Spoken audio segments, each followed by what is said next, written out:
Sex এডুকেশনের অপর নাম হলো নিজেকে জানা। আর আজকে আমরা এই ভিডিওতে আমাদের বিভিন্ন রিপ্রোডাক্টিভ অর্গানস বা প্রজনন অঙ্গ প্রত্যঙ্গের নাম এবং তাদের স্বাভাবিক কাজ সম্পর্কে জানব।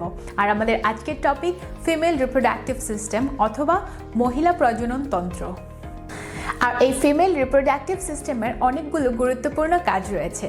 তার মধ্যে অন্যতম প্রধান একটি কাজ হলো ফিমেল এগ সেলস তৈরি করা। আর এই এগ সেলসগুলোকে সায়েন্টিফিক্যালি ওভা বা ওসেটস বলে এবং বাংলায় ডিম্বাণু বলে। আর এই ফিমেল রিপ্রোডাক্টিভ সিস্টেম এমনভাবে তৈরি করা আছে যাতে করে সেক্সুয়াল ইন্টারকোর্সের মাধ্যমে এই ডিম্বাণুগুলো ডিম্বাশয়ের কাছে নিষেকের স্থানে পৌঁছে দেয়। আর আমরা জানি যে মেল রিপ্রোডাক্টিভ সিস্টেমে স্পার্ম তৈরি হয়, তার মানে ডিম্বাণু যখন স্পার্মের দ্বারা ফার্টিলাইজড বা নিষিক্ত হয় তখন এই সম্পূর্ণ প্রক্রিয়াটি একটি ফ্যালোপিয়ান টিউবসে সম্পন্ন হয়। আর এই প্রক্রিয়াটিকে কনসেপশন বলে। আর এই ফার্টিলাইজেশন দ্যাট মিনস কনসেপশনের মাধ্যমেই নিষিক্ত ডিম্বাণু পরবর্তীতে ইউটেরাস অথবা জরায়ুর দেয়াল ভেদ করে সেখানে প্রবেশ করে এবং জাইগোট তৈরি করে। আর এভাবেই একটি মানব সন্তান পৃথিবীতে আসে। তার মানে এটি খুব সহজেই বোঝা যাচ্ছে যে female reproductive organ egg cells বা ডিম্বাণু তৈরি করার মাধ্যমে একটি মানব সন্তানকে পৃথিবীতে নিয়ে আসে।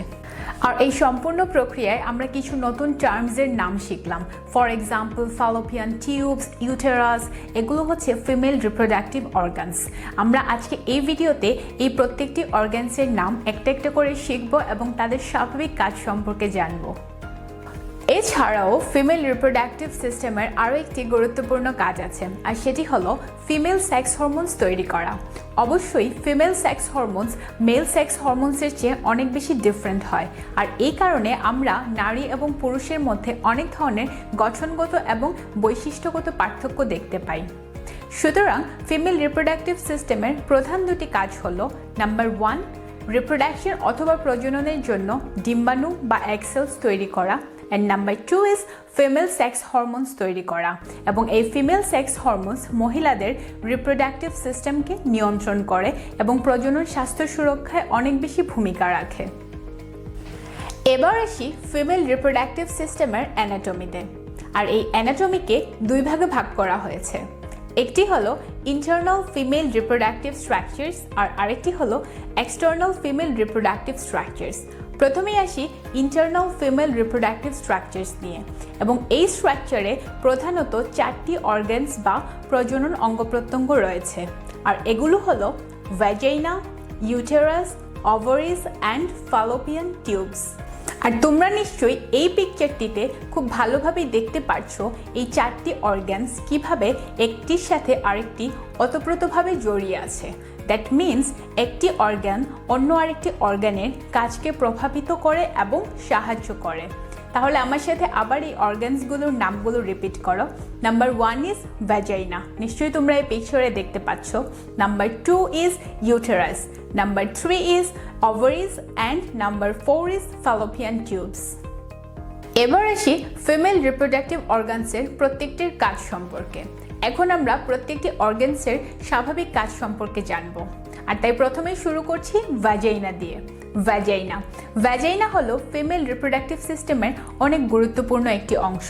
কারণ একজন মহিলা যখন সন্তান জন্মদান করে থাকেন এবং সেই সন্তান জন্মদান যদি স্বাভাবিক প্রক্রিয়াতে হয়ে থাকে তাহলে এই ভ্যাজাইনার ছিদ্র দিয়ে একটি মানব সন্তান পৃথিবীর আলো দেখে।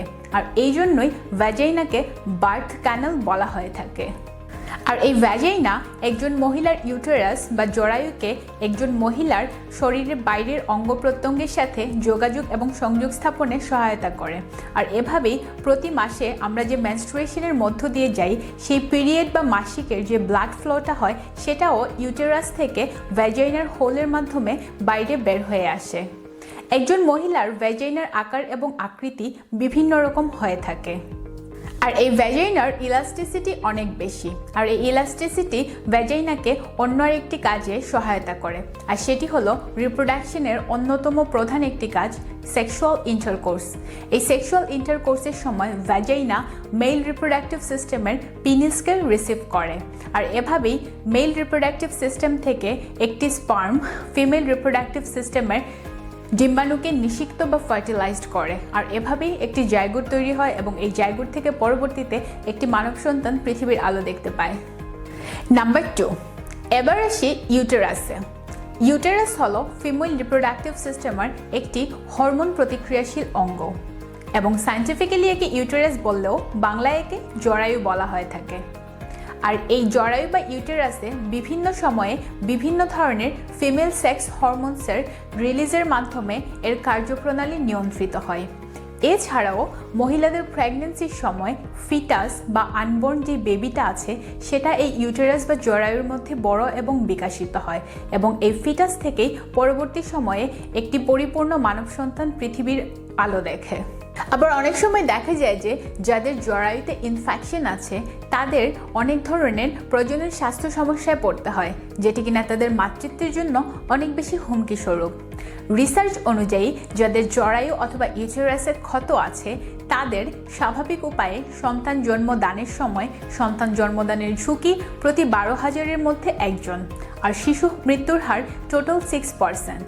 আর অনুন্নত এবং উন্নয়নশীল দেশগুলোতে এই শিশু মৃত্যু হারের ঝুঁকি এবং প্রজনন স্বাস্থ্য সমস্যা অনেক বেশি। আর তাই আমাদেরকে পিরিয়ড চলাকালীন সময়ে অথবা অন্যান্য স্বাভাবিক সময়ে অনেক বেশি পরিষ্কার পরিচ্ছন্ন থাকতে হবে, যাতে করে আমাদের ভ্যাজাইনা বা ইউটেরাসে কোনো প্রকারের ইনফেকশন না হয় এবং এটি যাতে পরবর্তীতে আমাদের মাতৃত্বকে হুমকির সম্মুখীন না করে। Number 3, ovaries. ওভারিজ হলো ফিমেল রিপ্রোডাক্টিভ সিস্টেমের সবচেয়ে বেশি গুরুত্বপূর্ণ অঙ্গ। নিশ্চয়ই তোমরা এই পিকচারটিতে দেখতে পাচ্ছ যে প্রত্যেকটি ফিমেল রিপ্রোডাক্টিভ সিস্টেমে 2টি করে ওভারি থাকে, একটি রাইট সাইডে আর একটি লেফট সাইডে। এবং এই ওভারিজের প্রধান কাজ হলো এগস বা ডিম্বাণু তৈরি করা, যেটা কিনা আমাদের রিপ্রোডাকশন বা প্রজননে সাহায্য করে, এবং ফিমেল সেক্স হরমোনস তৈরি করা। ওভারিতে যে ফলিকলগুলো থাকে সেটির প্রধান কাজ হলো ডিম্বাণু তৈরি করা। প্রত্যেক মাসে একটি পরিণত ডিম্বাণু ইউটেরিয়ান টিউব অথবা ফ্যালোপিয়ান টিউবে প্রবেশ করে এবং একই সাথে ইউটেরাসে প্রবেশ করে। এবং এই ইউটেরিয়ান টিউবের একটি লাইনিং থাকে যেটাকে কিনা এন্ডোমেট্রিয়াম বলে এবং এই এন্ডোমেট্রিয়াম ছাঁকনি হিসেবে কাজ করে। যে ডিম্বাণুগুলো পরিপক্ক হতে পারে সেই ডিম্বাণুগুলো এন্ডোমেট্রিয়ামের সাহায্যে আলাদা হয়ে যায় এবং এই ডিম্বাণু পরিপক্ক হয় তখনই যখন মেল রিপ্রোডাক্টিভ সিস্টেমের স্পার্ম বা শুক্রাণু ফিমেল রিপ্রোডাক্টিভ সিস্টেমের ডিম্বাণুকে ফার্টিলাইজড বা নিষিক্ত করে এবং এই নিষিক্তকরণের প্রক্রিয়ার মাধ্যমেই জাইগোট তৈরি হয় এবং এই জাইগোটের মাধ্যমে একটি পরিণত বেবি পৃথিবীতে চলে আসে।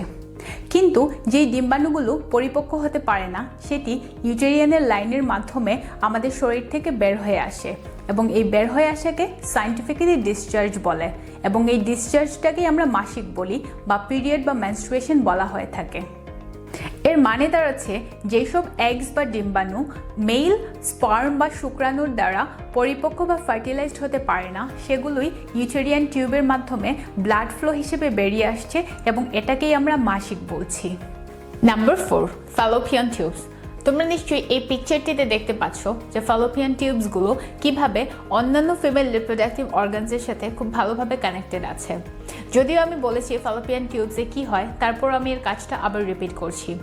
সেক্সুয়াল ইন্টারকোর্সের সময় মেল রিপ্রোডাক্টিভ সিস্টেমে যে স্পার্ম বা শুক্রাণু উৎপন্ন হয় সেটি ফ্যালোপিয়ান টিউবে প্রবেশ করে ডিম্বাণুকে ফার্টিলাইজড বা নিষিক্ত করে, আর এভাবেই 2টি স্পার্ম এবং ডিম্বাণুর জেনেটিক ম্যাটেরিয়াল একসাথে হয়ে জাইগোট তৈরি করে এবং এই জাইগোট থেকে পরবর্তীতে একটি পরিণত মানব সন্তান পৃথিবীতে চলে আসে। এতক্ষণ তো আমরা জানলাম ফিমেল রিপ্রোডাক্টিভ অর্গানসে যে এক্সটার্নাল স্ট্রাকচারসগুলো আছে সেগুলোর নাম এবং ফাংশন। আমি সেই নামগুলো আবারও রিপিট করছি, আমার সাথে সাথে তোমরাও রিপিট করো।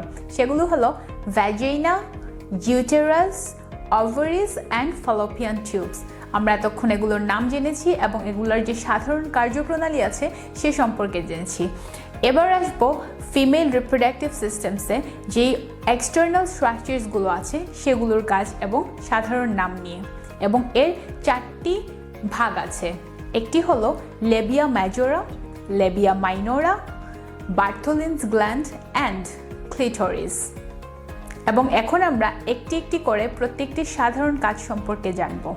যদিও এই এক্সটার্নাল অর্গানসগুলো শুধুমাত্র যারা হেলথ সায়েন্স নিয়ে কাজ করেন বা হেলথ সায়েন্সে পড়ছেন বা রিসার্চ করেন তাদের জন্যই জরুরি, কিন্তু তারপরেও যেহেতু ফিমেল রিপ্রোডাক্টিভ সিস্টেমে এই অর্গানসগুলো রিলেটেড, আমি জাস্ট ইন ব্রিফ কিছু সাধারণ যেই ফাংশনগুলো আছে সেগুলো সম্পর্কে কথা বলবো। সো আপনি যখন আপনার বাচ্চাকে ফিমেল রিপ্রোডাক্টিভ অর্গানসের নাম শেখাবেন, আপনি শুধু ইন্টারনাল পার্টসগুলোর নাম শেখাতে পারেন এবং এই এক্সটার্নাল পার্টগুলোকে স্কিপ করতে পারেন। তাও সবার জানার জন্য আমি এক্সটার্নাল পার্টগুলোকেও আজকে এক্সপ্লেন করব, বাট খুব সংক্ষিপ্ত উপায়ে। সো এই এক্সটার্নাল অর্গানসগুলো হলো labia majora, labia minora, Bartholin's gland and clitoris. So ফার্স্টেই আসি লেবিয়া মেজোরার কথায়। এটি হচ্ছে এমন একটি ফিমেল রিপ্রোডাক্টিভ অর্গান যেটা কিনা এক্সটার্নাল যে আদার অর্গানসগুলো আছে সেটার সাথে কানেক্টেড থাকে, সেগুলোকে সুরক্ষিত রাখে এবং সেগুলোকে ঘিরে রাখে। এবং এই লেবিয়া মেজোরাকে বলা হয় লার্জ লিপস এবং এটাকে মেল রিপ্রোডাক্টিভ সিস্টেমের স্ক্রোটামের সাথে তুলনা করা হয়। সো আমি আমার নেক্সট ভিডিওতে মেল রিপ্রোডাক্টিভ সিস্টেম নিয়ে কথা বলবো, তখন তোমরা এই স্ক্রোটাম সম্পর্কে আরও ডিটেইলে জানতে পারবে। আর এই লেবিয়া মেজোরার প্রধান কাজ হলো ঘাম রিলিজ করা। ফর এক্সাম্পল, এই লেবিয়া মেজোরার মধ্যে আমাদের সোয়েট এবং অয়েল যে সিক্রেটিং গ্ল্যান্ডস থাকে সেটার মধ্যে অবস্থিত, এবং যার কারণে আমরা যে ঘেমে থাকি সেটার প্রধান কারণ হলো এই সোয়েট সিক্রেটিং গ্ল্যান্ড বা অয়েল সিক্রেটিং গ্ল্যান্ডটা এই লেবিয়া মেজোরার মধ্যে অবস্থান করে। নাম্বার 2, লেবিয়া মাইনোরা, এবং এটিকে বলা হয় স্মল লিপস। তোমরা নিশ্চয়ই এই পিকচারটিতে দেখতে পাচ্ছ যে লেবিয়া মাইনোরা আকারে খুবই ছোট এবং এটির প্রশস্ত মেবি 2 ইঞ্চের মতো হতে পারে। এবং এই লেবিয়া মাইনোরা বেসিকলি লেবিয়া মেজরের ভেতরে থাকে এবং এটি ভ্যাজাইনাল ওপেনিংকে ঘিরে রাখে এবং ইউরেথ্রাল ওপেনিং বা মূত্রনালীকে ঘিরে রাখে। Number 3, Bartholin's gland. এই গ্ল্যান্ডটি বেসিকলি সেক্সুয়াল অ্যারোজাল, অর্গাজম অথবা সেক্সুয়াল ইন্টারকোর্সের সময় এক ধরনের মিউকাস বা স্ল্যাশার রিলিজ করে থাকে এবং এটি লুব্রিকেন্ট হিসেবে কাজ করে। আর এই লুব্রিকেন্টের উপকারিতা হলো এটি ভ্যাজাইনাল ওপেনিংকে শুষ্কতার হাত থেকে রক্ষা করে, আর্দ্র রাখে এবং বিভিন্ন ধরনের রোগ জীবাণুর হাত থেকে ভ্যাজাইনাকে সুরক্ষিত রাখে।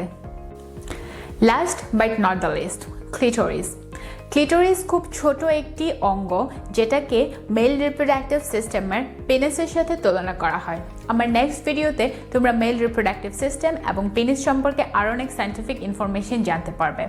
এবং এই ক্লিটোরিসকে মেল রিপ্রোডাক্টিভ সিস্টেমের পেনিসের সাথে তুলনা করা হয় কারণ এটি একটি সংবেদনশীল প্রস্রাব অঙ্গ এবং এটির শেষে একটি চামড়ার ভাঁজ থাকে যেটি কিনা মেল রিপ্রোডাক্টিভ সিস্টেমের যে পেনিস আছে সেটার চামড়ার ভাঁজের মতো এবং কাজটা অনেকটাই সামঞ্জস্যপূর্ণ, আর তাই একে মেল রিপ্রোডাক্টিভ সিস্টেমের পেনিসের সাথে তুলনা করা হয়।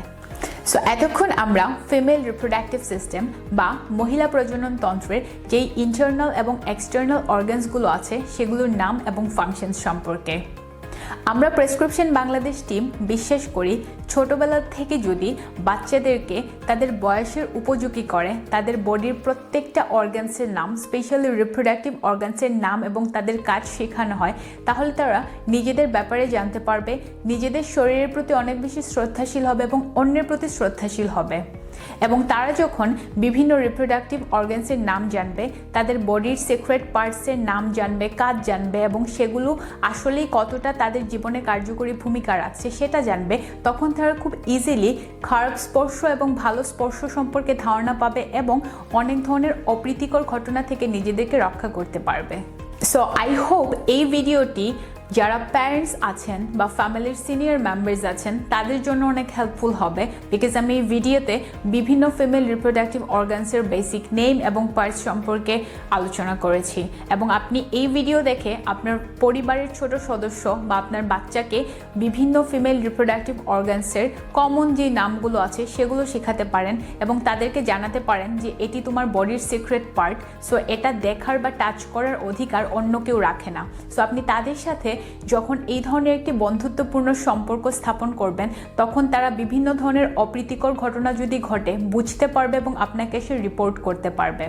অ্যান্ড নেক্সট টাইম আপনার ফ্যামিলির কোনো ছোট সদস্য যদি আপনাকে জিজ্ঞেস করে আমি এই পৃথিবীতে কিভাবে এসেছি, তাদেরকে কোনো ভুল অ্যান্সার না দিয়ে তাদের বয়স উপযোগী অ্যান্সার দিন। অনেক সময় দেখা যায় অনেক প্যারেন্টসরা বলে থাকেন যে তোমাকে আমি হসপিটাল থেকে কুড়িয়ে এনেছি অথবা বাজার থেকে কিনে এনেছি। সো আপনি যখন এই ধরনের অ্যান্সার দিচ্ছেন তারা রিপ্রোডাকশন বা রিপ্রোডাক্টিভ হেলথ সম্পর্কে অনেক বেশি কৌতূহলী হয়ে পড়ছে এবং জানার চেয়ে অনেক বেশি ভুল জানছে এবং নিজেদের শরীর এবং রিপ্রোডাক্টিভ অর্গানস সম্পর্কে তাদের একটা লজ্জা এবং ভীতি কাজ করে।